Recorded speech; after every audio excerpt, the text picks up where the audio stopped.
Hey guys, today I'll show you how to recover your TikTok account even if you don't have access to your previous phone number or email address. Kindly stay till the end so you don't miss a step.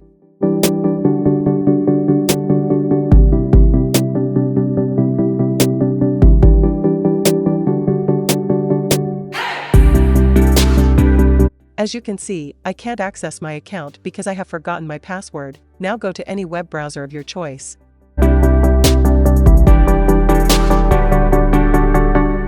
Tap and search for the keyword TikTok Recover Support.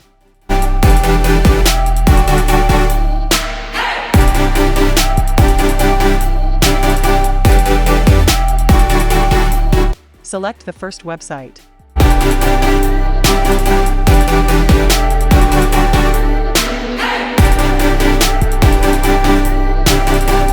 Now, before we move to the next step, kindly make sure you have already created a new Gmail account, because you'll be needing it to request for your new password.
If you noticed, our request was sent successfully and we should be given access to our account in 48 hours. If this was helpful, please leave a like and subscribe for more.